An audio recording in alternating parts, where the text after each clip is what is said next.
message aujourd'hui, c'est sur l'entourage. Vous savez, nous sommes entourés de plusieurs personnes et d'une manière générale, il y a 4 groupes. Ce n'est pas une prédication, c'est un enseignement, donc je vais aller tout doucement. Il y a 4 groupes de gens autour de nous. Quand je dis nous, je parle de l'Église. Le premier groupe, ce sont ceux qui ne viennent pas prier avec nous. Ils n'ont jamais mis pied ici, mais dehors là où ils sont, ils essayent de nous manipuler. Ils essayent de connaître ce que nous faisons. Ils parlent de mal de nous. Ils disent beaucoup de choses. Le deuxième groupe, c'est les gens qui nous visitent de temps en temps, pendant la Noël, pendant la bonne année. Ils viennent dans des veillées. Mais ils ne sont pas membres ici, ils ne sont pas actifs, ils ne sont pas vraiment engagés. Ils visitent seulement et ils disparaissent. Le troisième groupe, c'est ceux qui étaient avec nous, mais pour une raison ou une autre, Paul dit qu'ils ont fait naufrage dans la foi, ils ont quitté l'Église. Et enfin, le quatrième groupe, c'est nous qui sommes ici à l'Église. Alors, pour ne pas parler des autres, je voudrais parler de nous ici. Donc, je veux parler du groupe de l'Église. Notre entourage à l'Église est composé, d'une manière générale, de 5 esprits.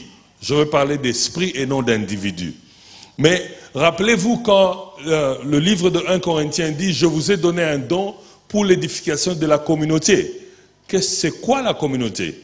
Jésus a dit aux apôtres, acte 1, 8, « Allez, faites de toutes les nations mes disciples, en commençant par Jérusalem, et puis Samarie, et puis Judée, et puis les extrémités de la terre. » Mais en réalité, la communauté, c'est d'abord ta famille, parce que tu vis dans une famille. Ensuite, c'est tes amis, parce que tu as des amis. Ensuite, ce sont tes camarades, parce que tu as des camarades. Et puis, ce sont les connaissances, les gens que tu dis tu connais. Et enfin, ce sont les passants, les gens qui n'ont rien à voir avec toi. Ils vivent autour de toi. Ces 5 personnes sont manipulées par des esprits. Et ces esprits, à un moment donné, peuvent te manipuler. Tu te comportes comme famille. Et à un moment donné, ça manipule une autre personne qui se comporte comme ami, comme camarade, comme connaissance ou comme passant. Alors nous allons regarder ces esprits-là, comment ça nous bouscule autour de nous. Le premier esprit, évidemment, c'est l'esprit de famille. La famille est importante. Et moi, je suis contre tout évangile qui prêche contre la famille. Parce que, rappelez-vous, quand tu es né, qui au milieu de nous a choisi sa famille? Personne. Qui s'est donné son nom le jour où il est né? Quelqu'un, quand je suis né, on a commencé à m'appeler Guy. Et puis je vais dehors avec les amis, on me demande quel est ton nom, je dis Guy. Je ne me suis pas donné le nom, quelqu'un m'a donné le nom. Mes parents m'ont donné le nom. Donc Dieu sait que la famille là où tu vas naître a des problèmes. Alléluia. Dieu le sait. Écoute, cette histoire de sorciers, démons, moi je ne veux plus de cela. Si ma maman est sorcière, par le sang de Jésus-Christ, au nom de Jésus-Christ, je vais l'écarter sur mon chemin. Mais je veux continuer à l'aimer, je veux continuer à prier pour elle, pour que le verset de la Bible qui dit « Honore ton père et ta mère » puisse s'accomplir dans ma vie. Si maman est dans la maison, tu ne peux pas entrer parce qu'elle est sorcière. Come on. C'est quoi ça? Entre toi et ta maman, qui est venu avant? Qui a mis l'autre dans le monde? Alors, quand elle te mettait au monde, elle n'était pas sorcière. Ce n'est que maintenant qu'elle est devenue sorcière. Alléluia. Elle est devenue sorcière parce qu'une prophétesse a dit « Je vois ta maman, elle est sorcière. » Alors, elle est devenue sorcière. Je veux dire ceci. Au-delà de toutes ces considérations, nous devons avoir le respect pour la famille. Quand je suis né, ou quand tu étais né, ton papa, Dieu avait décidé, il est très court. Excusez-moi ceux qui sont courts. Mais il est vraiment court. Et au quartier, avant ta naissance, on l'appelait demi-terrain. Toi, tu es né, tu ne peux pas changer cela. Ta mère avait 300 kilos. Quand elle marchait, toutes les mamans qui vendent au coin l'appelaient Maman Mosekonzo. Tu n'as pas décidé cela. Tu as trouvé ça quand tu es né.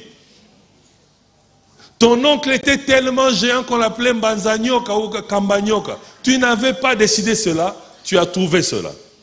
La famille, on ne négocie pas. Si Dieu m'avait demandé dans quelle famille tu veux naître, moi j'allais choisir la couronne d'Angleterre. Parce qu'à ma naissance, j'allais être prince. Au lieu d'aller souffrir dans les histoires là, le riz, le pondou, histoires comme ça, j'allais être déjà prince. Tu n'as pas négocié ta famille. Tu es né dans cette famille et tu dois être fier de la famille. Il n'y a aucune famille parfaite. Toutes les familles ont des problèmes. Donc nous devons être fiers d'avoir cet esprit de famille au milieu de nous. La Bible nous dit ceci dans Jean 19, verset 25. Près de la croix de Jésus, il y avait 3 femmes. Il y avait Marie, sa mère. Il y avait la sœur de sa mère, Marie, la femme de Clopas. Et puis il y avait Marie de Magdala. C'était la famille. Où étaient les 5000 personnes qui étaient là le jour de la multiplication de pain? Personne n'était là. Où étaient tous les gens qui ont reçu la guérison? Où était Bartimée qui avait recouvré la vue? Il n'y avait que la famille, plus l'apôtre Jean. C'est comme ça que quand Jésus a vu Jean, il lui a changé de stature. Jean était un ami, il a augmenté de stature, il est devenu ami. Il a dit, femme, voici ton fils. Fils, voici ta mère. Jean a quitté le statut d'ami et est devenu une famille. Alléluia. C'est comme ça que certains amis, vous êtes tellement longtemps ensemble, vous dites, non, celui-là, ce n'est plus une famille, ce n'est plus un ami, c'est devenu une famille. Le premier esprit qui règne à l'église, c'est l'esprit de famille, et c'est ce que nous voulons encourager. Nous voulons que l'église se comporte comme une famille. C'est comme ça dans la Bible, on nous appelle la famille chrétienne. Parce que c'est un esprit qui est encouragé. Si je me chamaille avec mon frère, et qu'il m'a fait du mal, il m'a blessé, ou mon père, je ne veux pas sortir de la maison pour dire désormais je ne m'appelle plus Wembo, je deviens Abdallah. Non, ça ne va pas se faire. On se supporte dans la famille et les Français disent les linges sales se lavent en famille. Ça c'est l'esprit de famille. Le deuxième esprit, c'est l'esprit de l'ami. C'est-à-dire l'ami, je le représente ici comme un esprit, ok? Mais ce sont les amis, le deuxième groupe. Un ami, ce n'est pas n'importe qui. Cet esprit-là est décrit par Jonathan, le fils de Saül. Tu ne peux pas négocier les amis. Laisse-moi te dire, la personne qui est à côté de toi, que tu crois que c'est ton ami, à la fin de ce culte, il va devenir un passant. Alléluia. Si tu as 5 amis dans ta vie, tu es béni. On n'en a pas beaucoup. Tu confonds la définition de l'amitié. Ceux dont tu appelles amis ne sont que des camarades et des connaissances. Mais ce ne sont pas des amis. Parce qu'un ami a un comportement différent. Quand tu échoues, quand tu tombes, quand tu te méconduis, il ne te critique pas. Il ne tourne pas de... vous avez entendu, hein? Non, il ne fait pas ça. Il vient te voir en face, il dit, mon frère, qu'est-ce que tu nous as fait? Il se met aussi dans la situation. Et il te dit, écoute, prends ce chemin ici, répands-toi, vois le pasteur, prends ce temps de prière, comme ça tu vas continuer à mériter notre amitié. Il te donne même les voies de sortie. Ce n'est pas quelqu'un, dès qu'il y a un problème dans ta famille, il court en train de dire, est-ce que vous n'avez pas appris? Nous, on n'a pas encore appris. Et c'est quoi le problème? Même les gens qui n'étaient pas au courant vont apprendre. Non, ça, ce n'est pas un ami. Un ami, ça ne se négocie pas. C'est Dieu qui te l'envoie. Et ne crois pas que tu en as. Oh, moi j'ai beaucoup d'amis. Non, non, non, non, non. Tu n'en as pas beaucoup. Tu as beaucoup de camarades. Tu as beaucoup de connaissances, mais tu n'as pas beaucoup d'amis. Quand tu souris, l'ami te regarde et dit non, ton sourire là, ça cache quelque chose. Dis-moi la vérité, qu'est-ce qu'il y a dans ton cœur? L'ami te connaît. Ce n'est pas n'importe qui. Tu ne peux pas ramasser un ami seulement au coin de la rue. C'est Dieu qui te l'envoie. Si Dieu n'envoie pas quelqu'un pour toi, pour être ton ami, tout ce que tu peux ramasser ne sera que de connaissances et de passants. L'ami a une grande valeur. Parce que cet ami, quand il apprend qu'on est en train de comploter contre toi, la première des choses, il débloque d'abord la situation. Il déjoue le complot. Et puis il vient te dire. Ce n'est pas quelqu'un qui court pour dire non, fais attention, tel, tel, tel. Non, il déjoue à ta place. Et il vient te dire. Quand on te critique, on dit il a fait ceci, il est comme ça, on l'avait attrapé comme ça. Il dit non, non, ce que vous dites, je ne sais pas. Je veux peut-être vérifier avec vous. Laissez-moi vous dire ce que je connais du frère André. Il est comme ça, il avait fait ceci, c'est un bon frère. Et puis après, il vient vers toi pour dire non, écoute, j'apprends des nouvelles qui ne me plaisent pas, fais attention et corrige cela. Il te défend d'abord, ça c'est l'ami. La Bible nous donne l'exemple de Jonathan. Jonathan était le fils de Saoul, et Saoul c'était le roi qui voulait tuer David. Pouvez-vous imaginer que mon père veut te tuer et toi tu vas être mon ami? C'est impossible. D'ailleurs, mon père va me dire, ne fréquente pas ce garçon-là. Mais Jonathan fréquentait David. La Bible dit ceci, dans 1 Samuel 18, verset 1. David avait achevé de parler à Saoul, et dès lors, l'âme de Jonathan fut attachée à l'âme de David. Et Jonathan l'aima comme son âme. Ce même jour, Saoul retint David et ne la laissa pas retourner dans la maison de son père. Jonathan fit alliance avec David parce qu'il aimait comme son âme. Il ôta son manteau qu'il portait pour le donner à David et il lui donna ses vêtements et même son épée, sa ceinture et son arc. Alléluia. Les amis, il fut un temps, on se portait les habits. Vous vous rappelez de ce temps-là? Maintenant, on ne sait plus, parce que si je te donne ma chemise et que la nuit tu as un peu de gale, je deviens sorcier. Alléluia. Avec les amis, on sait même changer des chaussures. On sait même changer de chemise. On sait échanger des habits. Un ami, on peut même donner la réserve de ce qu'on trouve très nécessaire pour notre vie. L'arme de Jonathan qui servait à le défendre, son arc, sa tunique, sa ceinture, parce que la ceinture à ce temps-là avait un grand rôle. Symboliquement, ça a aussi un grand rôle. Parce que toutes les armes qu'il portait devaient reposer sur la ceinture. Et le roi et le prince avaient des ceintures spéciales. Mais il donne ça à David. Et il sait ceci, que si David utilise ma ceinture, il va poser les armes qu'il va attaquer mon père avec. Donc ce n'est pas un problème de relation quelconque, mais c'est Dieu qui connecte. C'est comme ça que la Bible dit, quand David et Jonathan se sont vus, leurs âmes se sont connectées. Un ami, on ne force pas. Oh non, je vais toujours le voir, mais il ne vient pas me voir, comme pasteur José disait. Non, non, non, non. Là, ce n'est plus un ami. Alléluia. Parce que si tu vas le voir, il viendra aussi te voir. Amen. Il y a des gens que nous disons, non, celui-là c'est mon ami. Mais on va demander à la personne, ah, mais toi tu es ami à pasteur Guidi. Ah, moi-même je ne comprends pas ce pasteur-là, il me suit partout. Mais moi je suis en train de proclamer que je suis son ami. Alléluia. Jonathan poursuit, David poursuit l'histoire de Jonathan. Quand Jonathan est mort, voici ce que 2 Samuel 1, verset 26 dit. David dit, je suis dans la douleur à cause de toi, Jonathan. Mon frère, mon ami, tu faisais tout mon plaisir. Un ami fait ton plaisir. Ton amour pour moi était admirable, au-dessus de l'amour des femmes. Comment un ami peut aimer son ami plus que sa propre femme? Alléluia. David aimait Jonathan plus que ses femmes. Si moi je dis, frère, moi je t'aime plus que ma femme, qu'est-ce qu'on va dire ici? Alléluia.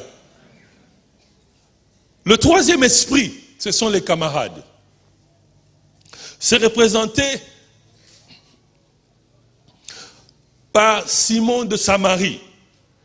Dans le livre de Actes 8, il y a eu persécution à Jérusalem. Philippe est sorti de Jérusalem, marchait vers Samarie, et il y avait beaucoup de miracles qui s'opposaient.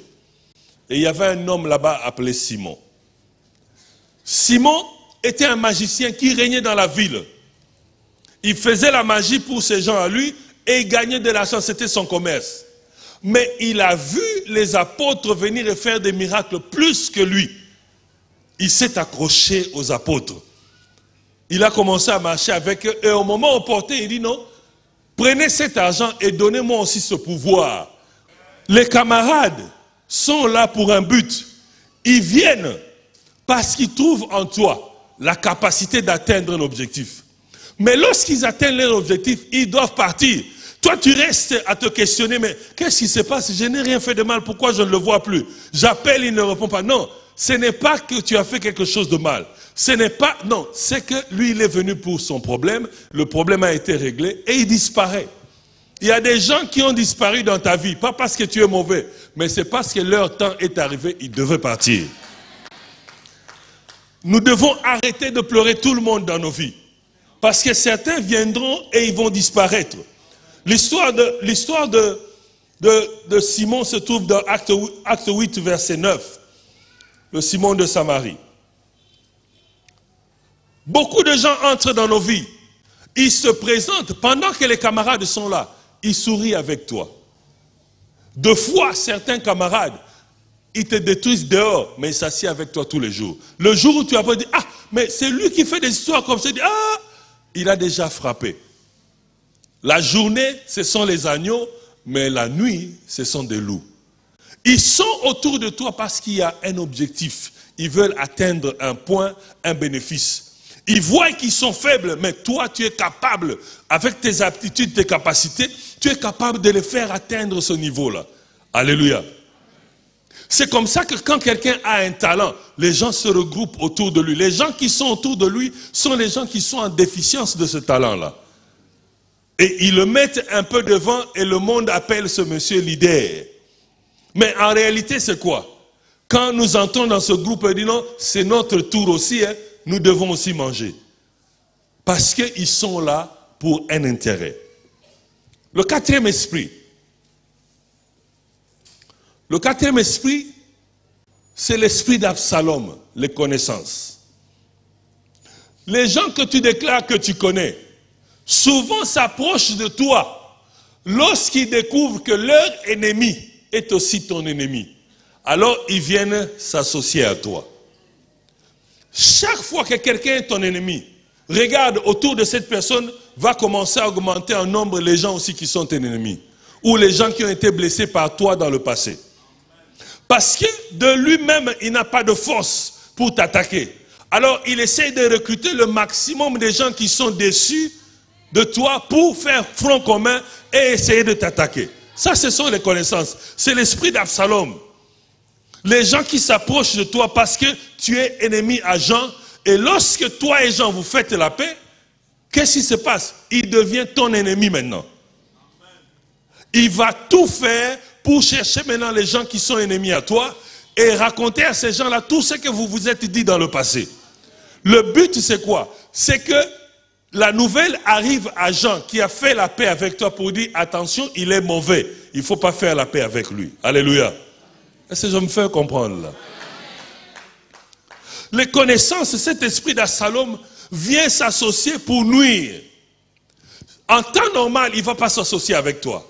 Mais dès qu'il apprend que tu ne t'entends pas avec la sœur Jeanne ou le frère Jean, automatiquement, il commence à devenir proche de toi. Toi aussi, tu as été déçu par Jeanne. Ah, attends, on va en parler un autre jour. C'est comme ça qu'il commence. Frère, c'est toi, Jean-Pierre. J'ai appris que tu as eu des problèmes avec frère Jean. C'était quoi? Oh non, moi aussi, j'avais eu des problèmes. On en parlera. Il commence à recruter. Il ouvre la tête à l'église. Est-ce que... Bon, le modérateur, ce qu'il avait dit là, je crois qu'il voulait se moquer des Bassoukou. Toi, tu n'avais pas senti ça. Alors, il recrute les Bassoukou contre le frère. Il cherche là où il y a le disconfort, là où il y a les déconnectements, pour venir s'installer et recruter les gens. Et dès qu'il recrute, maintenant il est assez fort et il veut faire opposition à toi. Alléluia. Mais le problème est que chaque fois que tu essayes de faire la paix avec ton ennemi, lui il n'est pas d'accord parce qu'il veut que vous restiez toujours des ennemis. Et dès que tu fais la paix, lui il change de démarche, il commence à rechercher les gens qui sont ennemis à toi. Et tu vas apprendre tout ce que tu avais dit va être dans la rue. Alléluia. C'est comme ça que quand tu commences à fréquenter les gens, ne sois pas pressé de parler des autres. Parce que tu ne sais pas à qui tu es en train de parler. Est-ce que tu es en train de parler à un membre de famille? Tu es en train de parler à un ami? Tu es en train de parler à un camarade? Ou tu es en train de parler à une connaissance? Si tu n'es pas sûr, reste tranquille.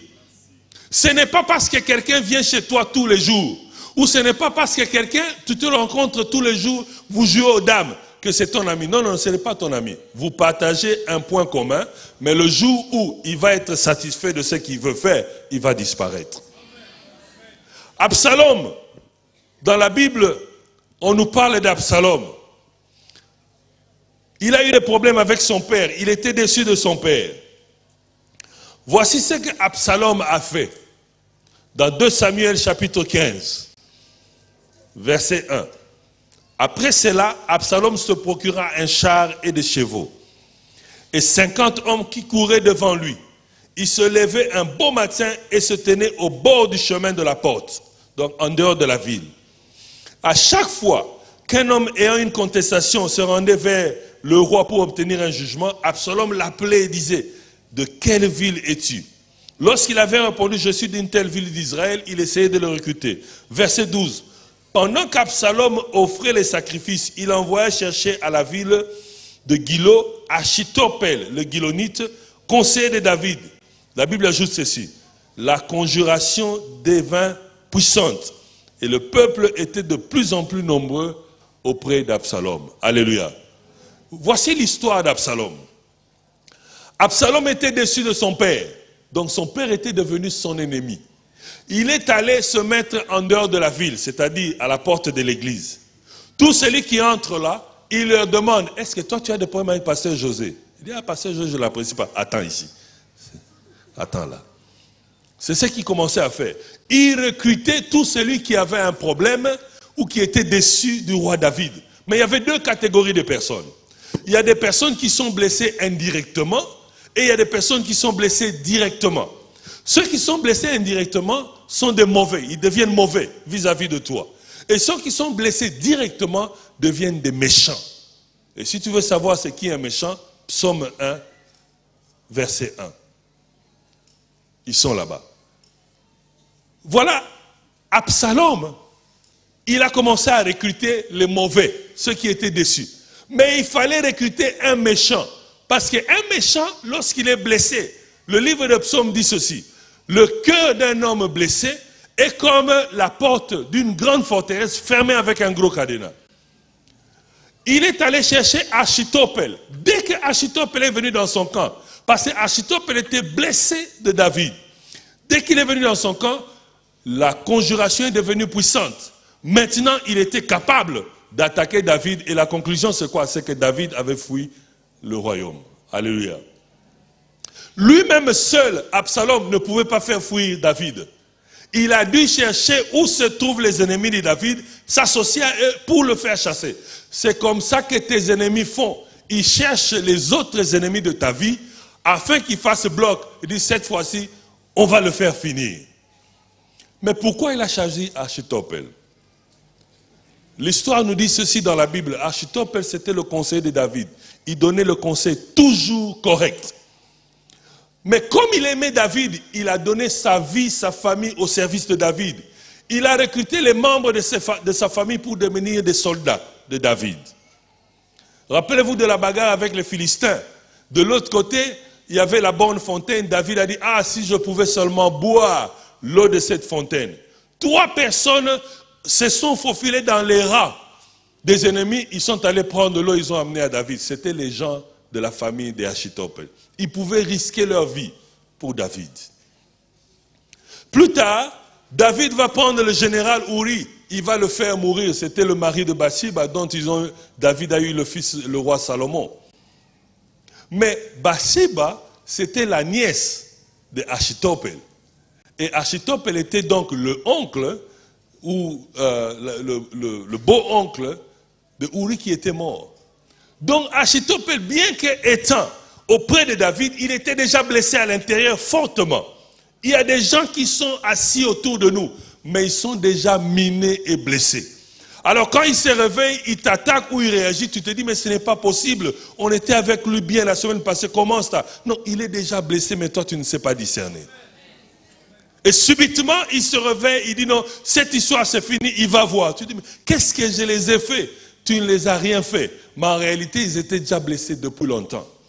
Et ces gens-là, quand ils entrent dans le camp adverse, tu dois fuir la ville. Parce qu'ils sont déterminés à te détruire. Ils sont déterminés à t'exterminer. Mais ce que la Bible voudrait, ce que Jésus-Christ voudrait, c'est qu'ici à l'église, que nous quittons l'attitude de passant. Un passant, c'est qui? Ce sont ces gens qui viennent à l'église, on fait un communiqué, ça ne lui dit rien.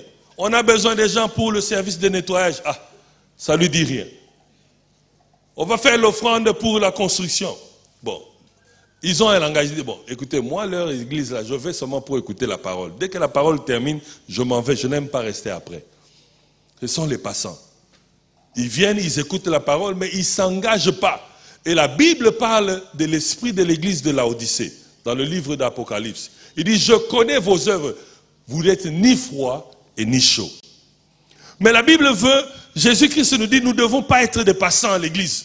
Nous ne devons pas être des connaissances, nous ne devons pas être des camarades, nous devons devenir des amis.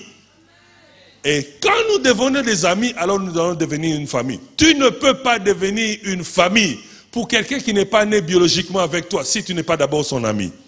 Tu ne peux pas. Il faut qu'on arrive à devenir une famille. Et après cela, nous pouvons devenir être des amis et puis devenir une grande famille chrétienne. Les apôtres, jusqu'au jour où ils sont devenus des amis, alors le miracle a commencé à se positionner. Avant, Thomas doutait. Pierre a nié Jésus. Les choses ne marchaient pas parce que d'autres se considéraient comme des camarades, d'autres se considéraient comme des connaissances, d'autres se disaient ça ne me regarde même pas, ils étaient là. Mais quand ils ont demandé à Jésus, apprends-nous à prier, Jésus les a donné le Notre Père. Il n'avait pas une autre prière. Tous les jours, il répétait le Notre Père. Mais il le répétait avec cœur et non par cœur. Nous, on répète par cœur. On ne le répète pas avec cœur. C'est comme ça que nous ne voyons pas le miracle au milieu de nous. Quand ils se sont mis ensemble de commun accord, ils ont quitté la statue d'amis, ils sont devenus une famille et l'Église a connu des miracles. Laissez-moi conclure et te dire ceci. Ta vie, c'est comme un bus que tu conduis. Un bus, le chauffeur va le prendre au terminal, à la station, et commence le premier arrêt.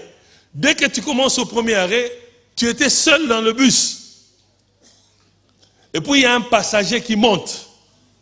Au deuxième arrêt, il y a d'autres passagers qui montent devant. Et d'autres qui étaient montés au premier arrêt peuvent descendre aussi au deuxième arrêt. Tu vas au troisième arrêt, d'autres montent et d'autres descendent. Alléluia. Il y a des gens dans ta vie, ils ne feront pas longtemps avec toi parce qu'ils doivent descendre au troisième arrêt seulement. Mais pourquoi tu les pleures? Il est venu, c'est vrai, il devait profiter de ton bus, de ta vie, pour avancer un peu. Dès qu'il arrive à son niveau, il doit descendre. Au fur et à mesure que tu avances avec ton bus, les gens montent et d'autres personnes descendent. Ceux qui sont descendus ne pleurent plus parce que leur terminal, c'était cet arrêt-là.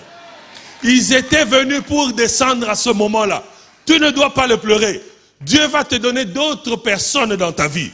Et d'autres aussi vont partir. Très peu vont faire le chemin jusqu'au terminus. Dans ton bus, quand il y a une crevaison, tu dois descendre pour réparer le pneu. Il y a des gens qui sont pressés et disent, écoutez, moi je n'ai pas le temps pour réparer, je dois partir. Alléluia. Mais d'autres aussi vont s'asseoir pour t'aider à réparer ce pneu-là. Ça, ce sont les amis. Ils sont patients quand tu as des problèmes. Mais les camarades et les connaissances, dès qu'il y a un problème, oh, bon, on ne sait plus qu'est-ce qu'il est devenu, il avait tel problème, ils ont disparu. Quand tu es malade, les choses ne marchent pas. Les gens disparaissent de ta vie. Il y a des passagers dans ton bus qui ont payé les tickets. Malheureusement, il y a des passagers aussi qui ont fraudé. Ceux qui ont payé les tickets méritent d'être dans ta vie. Mais d'autres ont vu seulement quel est l'intérêt qu'il y a là-bas. Ils se sont faufilés pour essayer de profiter de ton mouvement, de ton onction et atteindre un point. Mais dans ton bus là, quand tu avances un peu et tu vois l'embouteillage, qu'est-ce que tu dois faire? Tu dois freiner. Alléluia. Quand tu freines, rien ne bouge dans ta vie. Mais à l'intérieur du bus, il y a des passagers. L'apôtre Dominique est là, docteur José est là, tous les pasteurs sont là, les prophètes sont là, les évangélistes, les docteurs, tout le monde est là. Mais les choses ne marchent toujours pas. Tu ne dois pas paniquer parce que les choses ne marchent pas. Ce n'est qu'un embouteillage. Qui a déjà dormi à l'embouteillage ici? Personne. Personne n'a jamais dormi à l'embouteillage. Ce n'est qu'un embouteillage, ça va se dissiper. Ça peut prendre 1 heure, ça peut prendre 2 heures, ça peut prendre 3, 4, 5 heures. Ça finira par se dissiper. Reste toujours confiant. Dieu t'avait parlé, ça va s'accomplir. Reste confiant. Oh non, je suis en train de prier, mais docteur José m'avait donné la prophétie, les pasteurs ont prié pour moi, mais je ne vois pas clair. Non, ce n'est qu'un embouteillage. Ça va se dissiper. Le jour où l'embouteillage se dissipe, alors tu vas voir la main de Dieu. Et lorsque l'embouteillage se dissipe, le chemin est libre. Qu'est-ce que tu dois faire? Tu dois accélérer. Alléluia. Quand les choses sont favorables, profitez-en. Pendant qu'il y a l'embouteillage, fais les jeûnes, fais les retraites, glorifie Dieu, cherche Dieu. Dès que ça s'ouvre, profite. Ce n'est plus le temps de jeûner, ce n'est plus le temps d'aller intercéder, c'est le temps de victoire. Tu commences à marcher comme Josué dans l'eau, l'eau va se fendre et tu vas avancer. Parce que le chemin s'est dissipé. Ne crois pas que le projet que tu avais dans ton cœur, de commencer un business, parce qu'aujourd'hui il n'y a pas encore le fonds de commerce, que c'est tombé. Ce n'est pas tombé. Dieu va, le Seigneur est en train de me dire, Dieu va susciter quelqu'un pour t'aider avec un fonds de commerce. Ça va se dissiper. Crois seulement parce que c'est Dieu qui a parlé. Et tu es là dans ton bus, tu crois que Dieu va avancer avec toi. Mais malheureusement, au dernier arrêt, tous les passagers descendent. Parce que c'est le terminus. Il n'y a que toi qui dois aller déposer le bus à la station. Il n'y a que toi qui dois rendre compte de ta vie à celui qui va te demander comment le bus a fonctionné aujourd'hui. Alors, tu ne peux pas faire ta vie en fonction des gens. Tu ne peux pas faire ta vie en fonction de ceux qui sont en train de dire. Ils vont te laisser en cours de route. Il n'y a que toi qui vas rendre compte à ton Dieu. Je vais parler aux sœurs qui ont laissé leur fiancé et leur mari partir en Occident. Ça fait 5 ans, 6 ans, 7 ans, 8 ans, 10 ans. Il ne te fait toujours pas appeler. Raccroche un peu. Alléluia. Tu ne peux pas mettre ta vie en suspens parce que quelqu'un t'a promis. Alléluia. Laisse un peu, raccroche un peu, cherche Dieu. Parce que ta vie, c'est ta vie. Personne ne peut t'aimer plus que toi-même. Personne ne peut se battre pour toi plus que toi-même. Dieu veut que tu viennes te présenter devant lui et c'est lui qui va te poser la question. Est-ce que le bus a marché aujourd'hui? Il ne va pas demander aux passagers. Il ne va pas demander aux pasteurs. Parce que eux tous vont se limiter au plus tard au terminal. Mais du terminal jusqu'à la station, c'est toi-même. Et c'est ce que Dieu est en train de te dire. Rappelle-toi, quand quelqu'un quitte ta vie, ne regrette pas. On se pose la question, mais on était bien avec lui, pourquoi il est parti? Non, il est parti parce que son temps, son arrêt est arrivé, il doit descendre et partir. Josué, dans le livre de Josué 1, verset 1, ils sont restés là pendant 30 jours, pleurer Moïse. Dieu est venu dire à Josué, Josué, fils de nous, lève-toi, continue et traverse le Jourdain. Si Dieu n'avait pas fait ça, ils allaient rester pendant des mois et des mois. Si les choses n'ont pas marché hier, ça va marcher demain. Si ce frère-là t'a déçu ou la soeur t'avait déçu, c'est que c'était son temps. D'autres viendront. Il y a des bons amis que tu vas avoir dans le futur. Parce que tant que tu vas vivre, Dieu va continuer à t'avancer et à te donner des gens pour t'épauler et te donner le courage. Alors ceux qui ont décidé de partir, laisse-les. À partir de demain, commence à laisser certaines personnes. Ils alourdissent ton bus. Quand il y a crevaison, ils ne t'assistent pas. Dès qu'il y a un petit... D'ailleurs, ce sont des fraudeurs, ils n'ont même pas payé le ticket. Abandonne certaines personnes. Ils passent ton temps dans des bars. Ils passent ton temps dans des coins. Abandonne ces gens-là. Cherche ton Dieu. Quand l'embouteillage est là. Mais lorsque ça va s'ouvrir, parce que ça va s'ouvrir. Et tu pourras foncer. Dieu amène les gens dans ta vie. Toi, tu crois qu'ils doivent être là pour toujours. Mais certains sont là pour une petite durée. Ils sont là seulement pour un temps. Certaines personnes qui sont très gentilles, Dieu les a amenées dans notre vie, ça nous a donné la joie. Certaines personnes qui étaient mauvais, ça nous a donné une expérience. Mais il y a aussi d'autres qui sont méchants, ça nous a donné une leçon. Tire cette leçon-là et continue ta vie. Il y a beaucoup de gens qui sont blessés inutilement aujourd'hui. Ils ont des blessures intérieures, inutiles. Parce que quelqu'un l'a abandonné. Parce que quelqu'un l'a tourné le dos. Tu ne mérites pas cela. Prends contrôle de ta vie. Et sélectionne les gens qui sont autour de toi. Tu ne peux changer personne, tu ne peux changer que toi-même. Que le Seigneur nous bénisse pour cela.